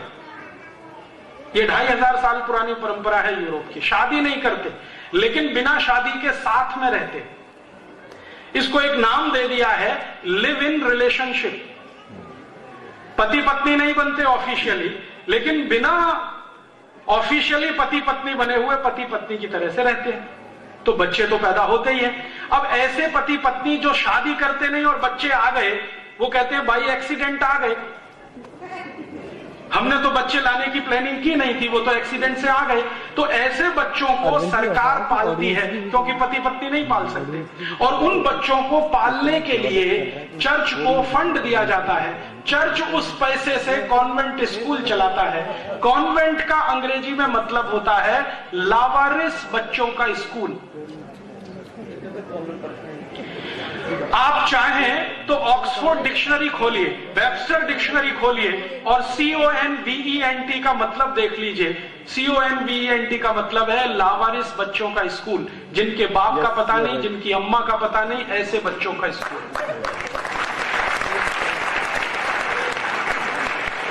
आप जानते हैं कॉन्वेंट स्कूल में बच्चे जब पढ़ने जाते हैं तो उनको टीचर नहीं कहना सिखाया जाता, वो कहते हैं ये फादर है, ये मदर है, ये ब्रदर है, ये सिस्टर है। टीचर नहीं है, फादर है, मदर है, ब्रदर है, सिस्टर है। क्यों? असली नहीं है, तो नकली से ही काम चलाना पड़ेगा, असली तो है नहीं। अब मुझे अपना सिर पीटने का मन करता है कि जो कॉन्वेंट स्कूल चलाए जाते हैं बिना माँ बाप के बच्चों के, उन कॉन्वेंट स्कूलों में अच्छे खासे माँ बाप के बच्चे पढ़ते और वो गर्व से कहते हैं मेरा बेटा सेंट जोसेफ कॉन्वेंट में पढ़ता है, मेरी बेटी सेंट मैरी कॉन्वेंट में पढ़ती है। फिर मैं पूछता हूं लावारिस बच्चों के स्कूल में?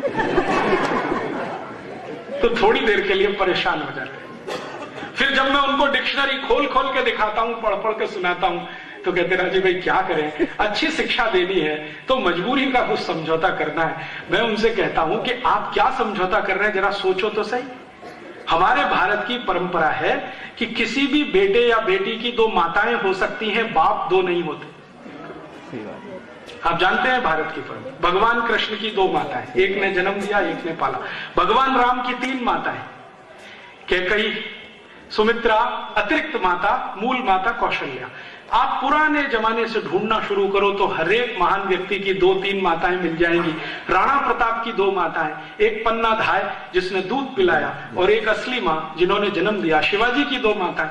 तो भारत में ऐसी परंपरा हजारों साल से है, माताएं दो हो सकती हैं, तीन हो सकती हैं, बाप एक ही होता है। लेकिन कॉन्वेंट स्कूल में पढ़ने वाले बच्चों के दो दो बाप होते हैं।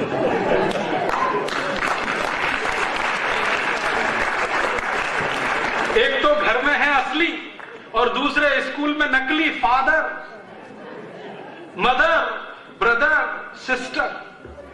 अब आपको बहुत खराब बात कहता हूं, आपके दिल पे चोट पड़े इसलिए कहना चाहता हूं। भारत में एक बहुत खराब शब्द है, उसको बाद में बोलूंगा, पहले अंग्रेजी में बोल देता हूं। अंग्रेजी में एक बहुत खराब शब्द है, उसका नाम है बास्टर्ड, BASTARD। इस बास्टर्ड शब्द को अगर आप खोल के देखो डिक्शनरी में, ऑक्सफोर्ड में या चैम्बर्स में या वेबस्टर में, तो इसका अर्थ है ऐसा लड़का जिसके दो बाप, उसको बास्टर्ड कहते हैं। हमने अपने अच्छे खासे बेटे बेटियों को कॉन्वेंट में भेज भेज के बास्टर्ड बना दिया और हम बड़े गर्व से कह रहे हैं कि हमारी बेटी, हमारा बेटा कॉन्वेंट में पढ़ता है। क्या हुआ हमारे दिमाग को? खराब हो गया है क्या? नेहरू जी का दिमाग खराब हुआ एडविना के कारण, समझ में आता। आपको क्या हो गया?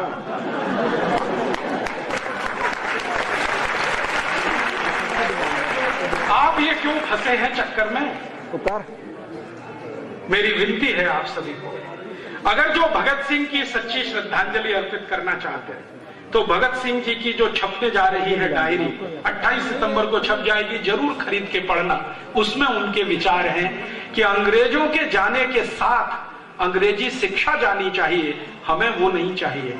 इस अंग्रेजी शिक्षा को हमने पकड़ के रख लिया, अपने हृदय से चिपका लिया। अंग्रेज चले गए, कॉन्वेंट छूट गए, और मुझे दुख है यह कहते हुए कि कॉन्वेंट स्कूलों में चल रहा सारा का सारा खेल हम हिंदू, सनातनी और अपने को भारतीय मानने वाले लोगों के डोनेशन से होता है। आप में से कई लोगों को यह गलतफहमी होगी कि शायद कॉन्वेंट स्कूल विदेशों से आए हुए फंड से चलते हैं। मुझे भी पहले यह गलतफहमी थी। मैंने एक बार संसद में मेरे एक मित्र को सवाल दिया लिखकर कि जरा सरकार को पूछो कि कॉन्वेंट स्कूल का एक साल का कुल खर्चा पूरे भारत का जो है उसका वो क्या है, क्लासिफिकेशन क्या है, कितना भारत से आता है, कितना विदेशों से आता है, तो पता चला कि कॉन्वेंट स्कूलों में हर साल 18,000 करोड़ रुपए खर्च होता है, उसमें से बाहर से मात्र 10% आता है, बाकी सारा पैसा भारत का समाज उनको देता है। कैसे देते हैं? हम कॉन्वेंट स्कूल में अपने बच्चों के एडमिशन कराने जाते हैं तो डोनेशन लगता है। तो इंग्लैंड में इसको बोलने की जरूरत है क्योंकि वहां साल में 8 महीने सूरज ही नहीं निकलता।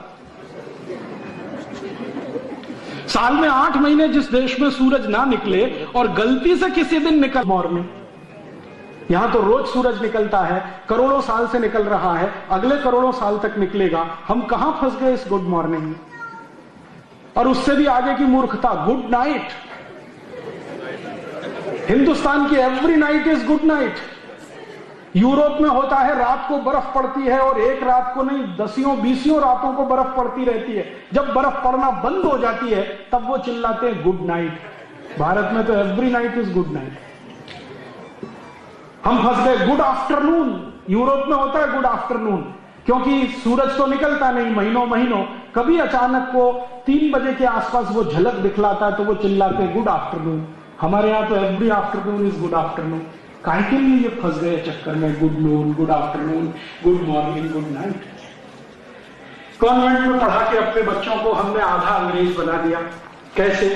बच्चे जो कॉन्वेंट में पढ़ते हैं उनके पिताजी का नाम है रामदयाल, माताजी का नाम है गायत्री देवी, बेटे का नाम हो गया टिंकू।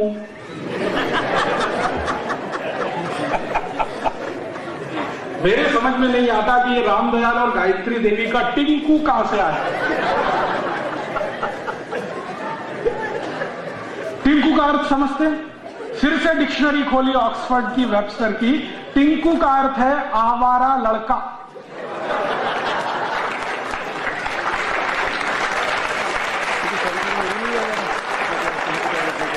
और आवारा का अर्थ आप समझते हैं जो बाप की ना सुने, मां की ना सुने, घर में ही ना रहे, वो आवारा लड़का। सीधा साधा भोला भाला आपका बेटा, आप उसको टिंकू टिंकू टिंकू टिंकू बोल बोल के ही बनाने वाले हैं आवारा। और ये टिंकू अकेला नहीं है, इसके साथ बबली भी है। बबली, डिंपल, ट्विंकल, बबली, डबली, डबलू, बबलू, पता नहीं कहां कहां से विचित्र नाम ये ला के अपने अपने घर में रखना शुरू कर दिया। हमारा पता है क्या हुआ? पहचान ही खत्म हो गई। रामदयाल की पहचान है, गायत्री देवी की पहचान है, टिंकू की क्या पहचान है जरा बताइए। रामदयाल गायत्री देवी की पहचान है, बबली डबली की क्या पहचान है, बबलू डबलू की क्या पहचान है। हम लोग इतने मूर्खता में फंस गए, ये सब में अपने जीवन को फंसा दिया। कैसे विचित्र हम हिंदुस्तानी हो गए हैं। हम हिंदुस्तानी ऐसे हो गए हैं कि गाय का कत्ल हो, खून भी नहीं खौलता, पानी हो गया, कुत्ते पाल पाल के रोज सवेरे सवेरे सैर करने जाते हैं। हाँ, मैंने देखा है ये टिंकू पिंकू बबलू डबलू के जो अम्मी पप्पा है ना, मम्मी पप्पा, ये कुत्तों को सवेरे लेके सैर कराने जाते हैं। और मैंने कई ऐसी मम्मियों को देखा है जो अपने घर के बेटे या बेटी को गोद में नहीं उठा सकती, उसको आया उठाएगी, वो कुत्ता लेके सवेरे सवेरे सैर पे जाएगी। हाँ, कुत्ते का पिल्लू बांध के सवेरे जाएगी सैर पर। अपने घर के पिल्लू को नाश्ता देने के लिए भी फुर्सत नहीं है क्योंकि उसको कुत्ता टहलाने के लिए लेके जाना। और वो कुत्ता जात का ही ऐसा है, जहां टांग उठाए वहीं शू कर दे, कोई मैनर्स नहीं, कोई सभ्यता नहीं, कोई संस्कृति नहीं, उसको पकड़ पकड़ के नहीं। और वो कुत्ता भी बड़ा विचित्र है, देख के ही करता है। आपकी कार को देखेगा, चारों तरफ चक्कर लगाएगा, जो कार का पहिया सबसे अच्छा दिखाई देगा उसी पे काम उठाएगा।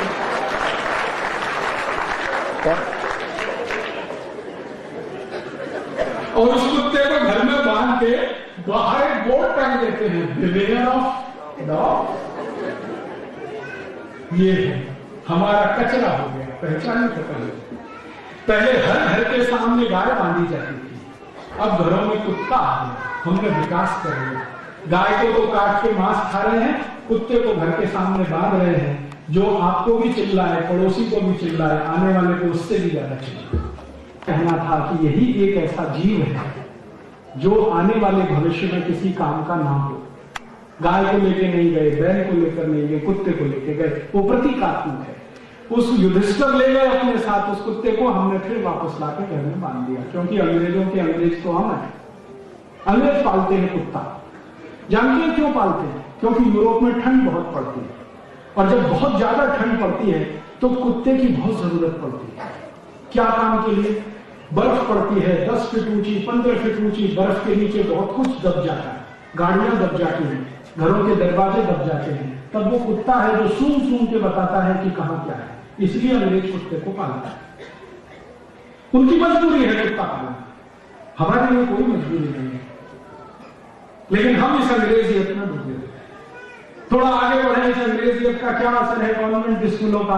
अपने अच्छे खासे हिंदुस्तान में जहां समशीतोष्ण जलवायु है, टेम्परेचर बराबर का है, ना ज्यादा ठंडी है ना ज्यादा गर्म है, उस हिंदुस्तान के छोटे छोटे बच्चों को गले में टाई लटकवा दिया कॉन्वेंट के कारण। टाई यूरोप में पहनी जाती है, और टाई लगाने के पीछे यूरोप में कारण क्या है? 14वीं शताब्दी में यूरोप में टाई का आविष्कार हुआ, और उसका कारण यह था कि यूरोपियन लोगों को ठंड बहुत है, क्योंकि सर्दी बहुत है, तो अक्सर जल्दी जल्दी सर्दी जुकाम होता है, तो नाक अक्सर बहती रहती है। तो बेचारे पुराने जमाने के अंग्रेज क्या करते थे? जेब से कागज निकाल के पोंछ के रखते रहते थे। बाद में उनको लगा कि ये बार बार निकालना, पोंछना, रखना ये कोई बात बनती नहीं है, तो गले में ही लटका लो, एक हमेशा लटकता है, तो वो टाई उन्होंने लटकाई, नाक को खींच।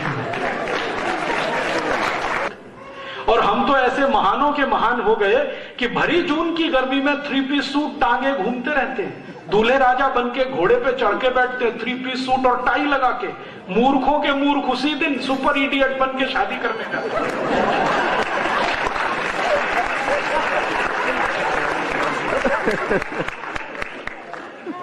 किसी को मैं पूछता हूं, भैया ये शादी का दिन है, इडियट क्यों बन रहे हो? ये 3 पीस सूट और टाई लगा के जून की भयंकर गर्मी में 45 डिग्री टेम्परेचर में जब पसीना पसीना शरीर हो रहा है, टाई सूट लगा के घोड़े पे चढ़ के बैठे हो, घोड़े पे बैठने की ये ड्रेस नहीं है। तो कहते राजी भाई आज तो छोड़ दीजिए। क्यों? आज शादी है तो शादी के दिन सुपर इडियट होना है क्या? जोकर बनना है क्या?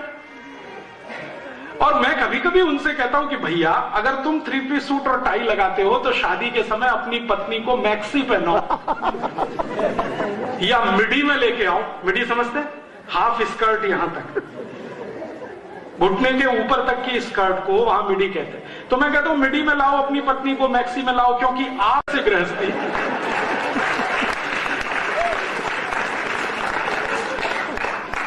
पत्नी को साड़ी में ही लाएंगे और पतिदेव 3 पीस सूट और टाई पहन के आएंगे। मूर्खों के मूर्ख।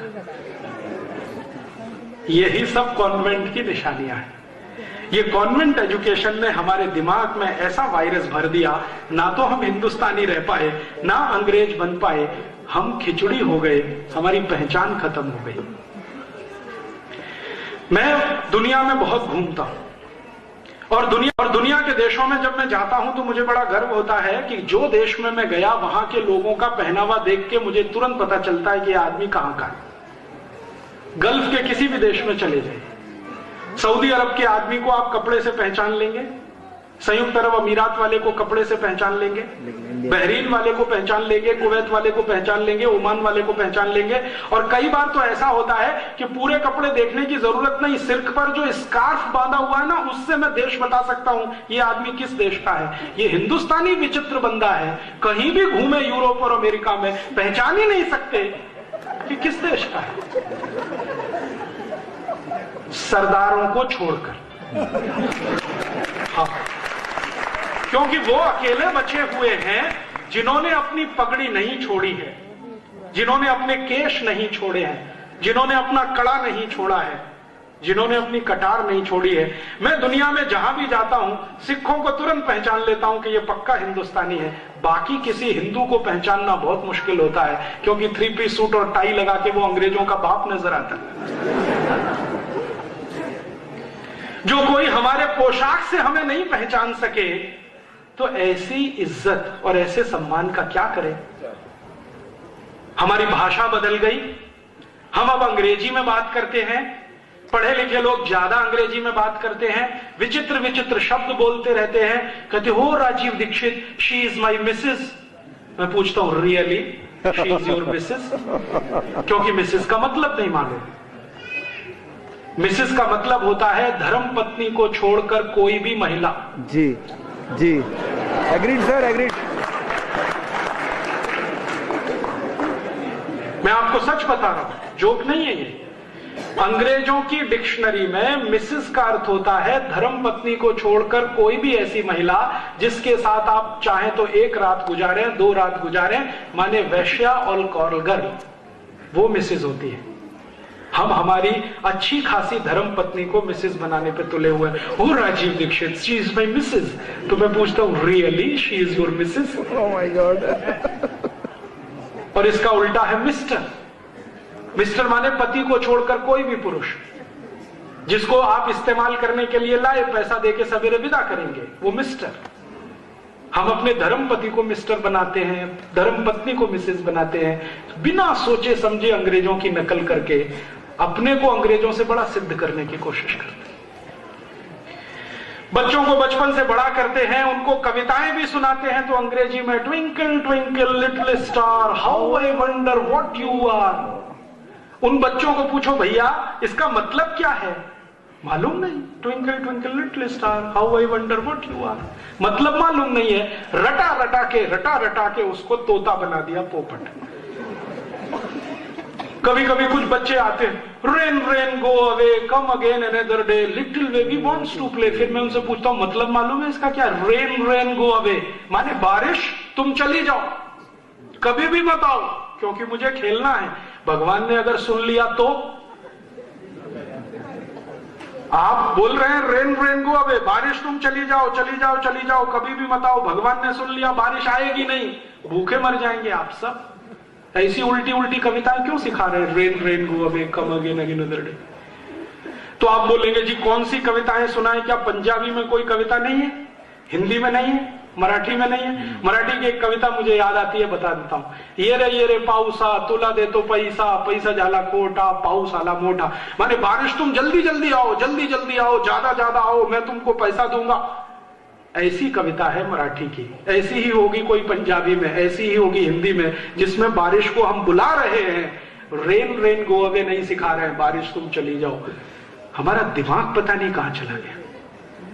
ऐसी मूर्खता की कविताएं बच्चों को सिखाते हैं, मूर्खता के स्टेटमेंट उनको बताते हैं।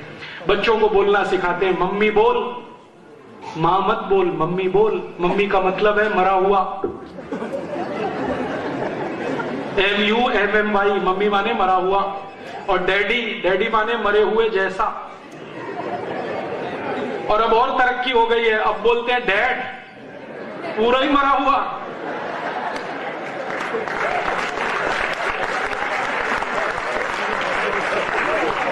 कितना सुंदर शब्द है मां, कितना सुंदर शब्द है पिता। तो माँ पिता, माताजी पिताजी सब छोड़कर मम्मी डैडी, मॉम डैड, मम्मा, पता नहीं कहां। मम्मा बोलने में गर्व है, अम्मा बोलने में शर्म है। अक्सर मैंने घरों में देखा बच्चों को मम्मा बोलेंगे, कहो अम्मा बोलो, शर्म आती है। मम्मा का ही कोई मतलब नहीं है, ना अंग्रेजी में है, ना फ्रेंच में है, ना जर्मन में है, ना इटालियन में है। दुनिया की किसी भाषा में मम्मा शब्द ही नहीं है। और हमारे घरों के बच्चे मम्मा मम्मा मम्मा मम्मा, और मम्मा भी जवाब देती रहती है, हाँ ठीक है बेटा बोल।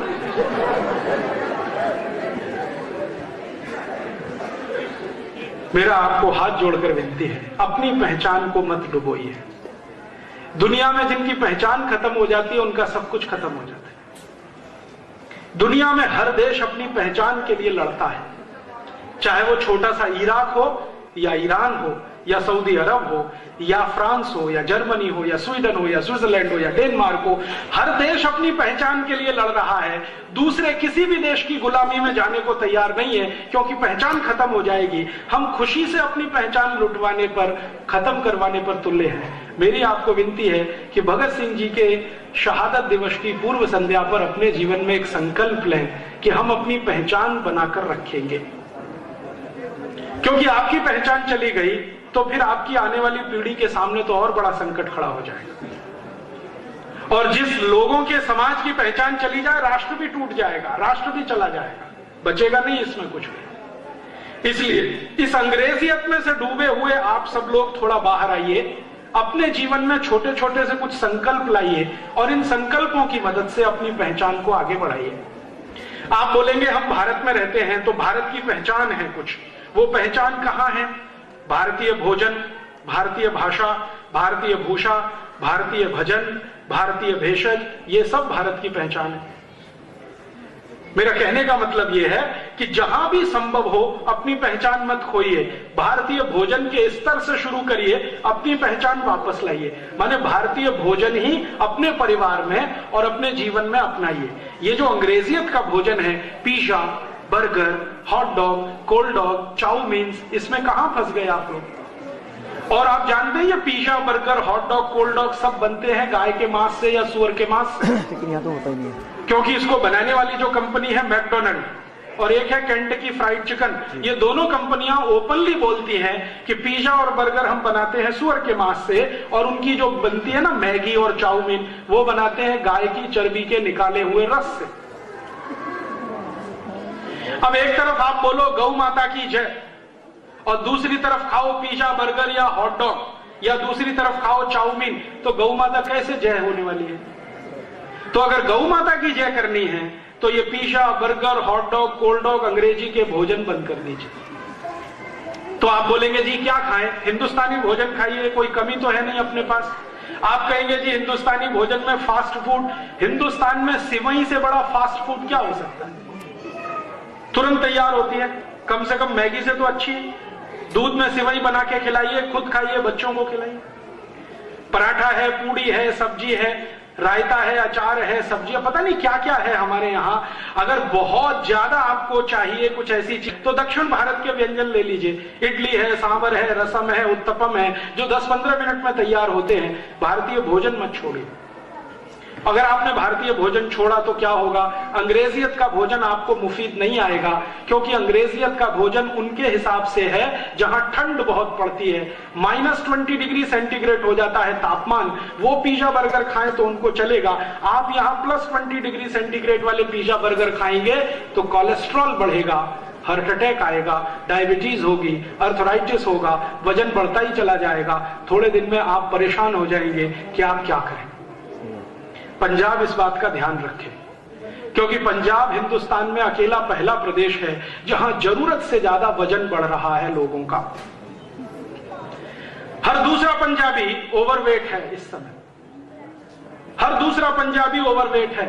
और ये ओवरवेट होने का सबसे बड़ा कारण है pizza, burger, hot dog, cold dog, chow mein, double रोटी, पाव रोटी, जो आपके घर में अक्सर नाश्ते पे खाई जाती है। ये डबल रोटी, पाव रोटी आप जानते हैं सबसे ज्यादा तकलीफ देती है वजन बढ़ाने में। माने वजन बढ़ाने में सबसे ज्यादा मदद करती है पाव रोटी और डबल रोटी। मत खाइए इसको। तो भारतीय भोजन करिए। भारतीय भाषा माने पंजाबी आपकी मातृभाषा, इसका सदुपयोग करिए। ज्यादा है तो हिंदी उपयोग करिए, और ज्यादा है तो संस्कृत उपयोग करिए। ज्यादा अंग्रेजी में मत फंसिए, और फालतू अंग्रेजी तो कभी भी मत बोलिए। दूसरों पर रौब झाड़ने के लिए अंग्रेजी तो बिल्कुल मत बोलिए, क्योंकि ये गुलामों की भाषा है। गुलामी गई, 60 साल हो गया, अभी क्यों उसको याद दिला रहे हैं बार बार अंग्रेजी बोल बोल के? तो आप कहेंगे जी अंग्रेजी तो अंतर्राष्ट्रीय भाषा, ये बिल्कुल झूठ बात है। दुनिया में 200 देश हैं, मात्र 7 देशों में अंग्रेजी चलती है, 193 देशों में उनकी अपनी भाषाएं चलती है। फ्रांस में फ्रेंच है, जर्मनी में जर्मन है, स्वीडन में स्वीडिश है, हॉलैंड में डच है, रूस में रशियन है, जापान में जापानीज है, चीन में चाइनीज है। सब देशों की अपनी भाषा है। और इन देशों में मैं सब जगह देख के आया, उनकी शिक्षा जीवन में छोटे से लेकर उच्चतम सब मातृभाषा में है। आपको मालूम है रूस के सभी मेडिकल कॉलेज रशियन में काम करते हैं। रूस के इंजीनियरिंग कॉलेज में रशियन पढ़ाया जाता है। फ्रांस के इंजीनियरिंग कॉलेजेस में फ्रेंच में पढ़ाया जाता है। फ्रांस के मेडिकल कॉलेज में फ्रेंच में पढ़ाया जाता है। वहां के जो मैनेजमेंट के इंस्टीट्यूशंस हैं वो भी फ्रेंच में पढ़ाते हैं। फ्रांस मुश्किल से 5 करोड़ लोगों का देश है, लेकिन कभी भी अपनी भाषा नहीं छोड़ता। हम 110 करोड़ वाले अपनी भाषा क्यों छोड़ बैठे? खुमारी लाइए मन में भाषा के प्रति। भाषा मत छोड़िए अपनी, भाषा मत छोड़िए, भोजन मत छोड़िए अपना, भजन मत छोड़िए अपना। भारतीय भजन, ये रैप म्यूजिक, पॉप म्यूजिक कहां फंस गए इसमें? रैप डांस, पॉप डांस, मुझे तो समझ में नहीं आता उसमें डांस है कि एक्सरसाइज है। कभी टांग इधर उठा दिया, कभी इधर उठा दिया, कभी हाथ ऐसे कर दिया, कौन सा डांस उसमें हो रहा है? आपके पास कोई कमी है भारतीय नृत्यों की? भरतनाट्यम है, कथकली है, कुचिपुड़ी है, ओडिसी है, कथक है, कुछ कमी तो नहीं है, इतने अच्छे डांस है।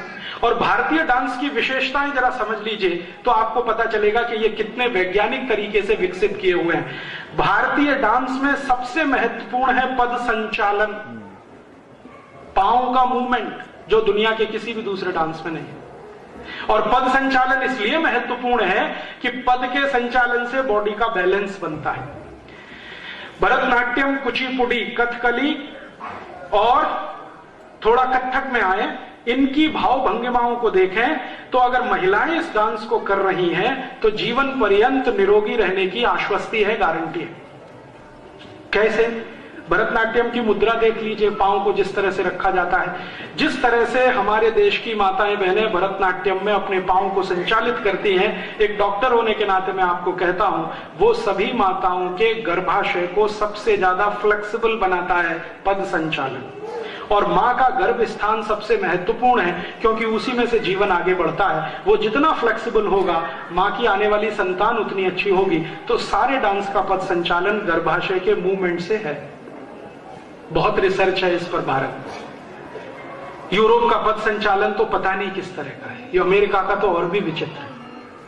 तो अपने डांस मत छोड़िए, अपने भजन मत छोड़िए, अपनी भूषा मत छोड़िए, अपनी भाषा मत छोड़िए, अपना भोजन मत छोड़िए, अपनी औषधि भी मत छोड़िए। औषधि से मतलब भारत में है तो भारतीय औषधियों का उपयोग करिए, क्योंकि भारतीय औषधियों का उपयोग जो है वो आपके लिए मुफीद है। कारण हम जहां रहते हैं वहां समशीतोष्ण जलवायु है, इसका ध्यान रखिए। यूरोप और अमेरिका वाले जहां रहते हैं वो वहां बहुत ठंड है, वहां दो ही मौसम होते हैं, ठंड और भयंकर ठंड, गर्मी नहीं आती वहां पे। ब्राजील और मैक्सिको की तरफ चले जाए ना तो वहां भी दो ही मौसम है, बारिश और भयंकर बारिश। ब्राजील और मैक्सिको में 8-8 महीने बारिश होती रहती है, रुकती नहीं है, टॉरेंशियल रेन। तो वहां बारिश और भयंकर बारिश। यूरोप में ठंड और भयंकर ठंड। अगर अफ्रीका में चले जाइए तो गर्मी और भयंकर गर्मी। किसी भी देश में तीसरा मौसम ही नहीं है। ये भारत अकेला देश है जहां 6 मौसम है और 16 क्लाइमेटिक जोन्स है। दुनिया में विचित्र है ये देश। भारत के बारे में तब मुझे ज्यादा पता चला जब मैंने विदेशों में घूमना शुरू किया। भारत में आप दुनिया का कोई भी मौसम देखना चाहें तो इस देश की सीमा में ही है। आपको स्विट्जरलैंड की बर्फ देखनी है, जम्मू कश्मीर में आ जाइए। आपको ब्राजील और मैक्सिको की बारिश देखनी है तो चेरापूंजी में आ जाइए। अगर आपको ऑस्ट्रेलिया और न्यूजीलैंड का दलदल देखना है तो उड़ीसा और बंगाल में आ जाइए। अगर आपको अफ्रीका का रेगिस्तान देखना है, सहारा, तो जैसलमेर में आ जाइए। अगर आपको चिलचिलाती हुई धूप देखनी है तो कर्नाटक में कुर्ग आ जाइए। आपको दुनिया के सबसे अच्छे सुनहरे जंगल देखने हैं तो डेक्कन के ट्रैप पर आ जाइए। सब कुछ इस देश में है। मुझे यह समझ में आया, दुनिया के 16 क्लाइमेटिक जोन्स इस देश में हैं, बाकी सभी देशों में 2 या 3 ही क्लाइमेटिक जोन्स हैं। इसलिए शायद भगवान को भी भारत में जन्म लेने की इच्छा रहती है।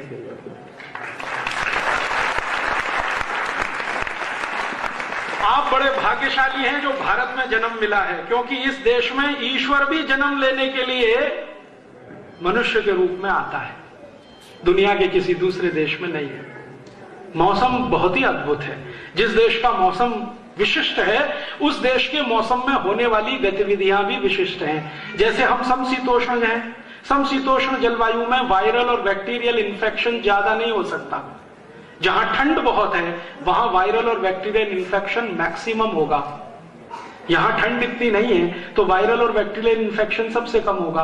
और हमारे यहां तो सूर्य का प्रकाश हर समय उपलब्ध है। 24 घंटे में 12 घंटे सूर्य निकलता है इस देश में। तो वायरस और बैक्टीरिया को मारने का तो सारा काम ये सूर्य करता रहता है। तो आप क्यों ये एंटी वायरल इंजेक्शन लगवाते रहते, एंटी बैक्टीरियल इंजेक्शन ठुकवाते रहते हैं? कभी हेपेटाइटिस बी के नाम पर, कभी हेपेटाइटिस सी के नाम पर, कभी पोलियो के नाम पर, कभी किसी के नाम पर। हमारे पास तो सूर्य ही सबसे बड़ा रक्षक है। हमको तो कोई एंटी बैक्टीरियल और एंटी वायरल वैक्सीन की जरूरत ही नहीं है। भगवान ने ही हमारी सुरक्षा व्यवस्था करके भेजी है। हम अंग्रेजों की नकल कर करके ठुकवा रहे हैं, कभी ये वैक्सीन, कभी वो वैक्सीन, कभी, और उसी में से दुष्परिणाम आ रहे हैं। और वो दुष्परिणाम है कि आपको जिंदगी में जो रोग कभी होने नहीं चाहिए वो 20-20, 25 साल की उम्र में शुरू हो रहे हैं। अभी 25 साल के लड़के लड़कियों को मैं देखता हूं, कार्डियक अरेस्ट हो रहा है, हार्ट अटैक हो रहा है, अर्थराइटिस हो रहा है, घुटनों का दर्द हो गया, कमर का दर्द हो गया। 20-25 साल में ये रोग कहां से आए? क्योंकि आपको जो इंजेक्शन ठोके गए हैं बचपन से, जिनकी आपको जरूरत नहीं है, उनके दुष्परिणाम। तो मेरी आपको विनती है कि भारत में रहते हैं तो भारत की जलवायु को ध्यान में रखकर अपनी चिकित्सा व्यवस्था करिए। तो आप बोलेंगे जी भारत की चिकित्सा व्यवस्था हम तो जानते नहीं है, पढ़ लीजिए, जानने में आ जाएगी। भारत की चिकित्सा व्यवस्था का नाम है आयुर्वेद। यूरोप और अमेरिका की चिकित्सा व्यवस्था का नाम है एलोपैथी। एलोपैथी कोई महान है और आयुर्वेद कोई नीचा है, मैं ये नहीं कह रहा हूं, या आयुर्वेद महान है एलोपैथी नीचे है, वो नहीं कह रहा हूं। भारत के लिए जो सबसे आवश्यक है वो आयुर्वेद है, यूरोप के लिए आवश्यक है वो एलोपैथी है। उनको उनका मुबारक, आप अपना देखिए। तो आप बोलेंगे जी आयुर्वेद का तो अपने को कुछ पता नहीं है, पता कर लीजिए, बहुत आसान है। अभी आयुर्वेद की बहुत सारी पुस्तकें पंजाबी में छप गई हैं, हिंदी में है, मराठी में है, गुजराती में, तमिल में, तेलुगु में, संस्कृत में तो थी ही, अब इन भाषाओं में भी आ गई है। तो आप बोलेंगे नाम ही नहीं पता, नाम सुन लीजिए, मैं सुना देता हूं। बहुत अच्छी आयुर्वेद की पुस्तक है जो सब घर में रहनी चाहिए, उसका नाम है अष्टांग हृदयम। पंजाबी में है, हिंदी में है, मराठी में है, तेलुगु में, तमिल में, कन्नड़ में, 21 भाषाओं में इसका अनुवाद हो चुका है। ये घर में रखिए।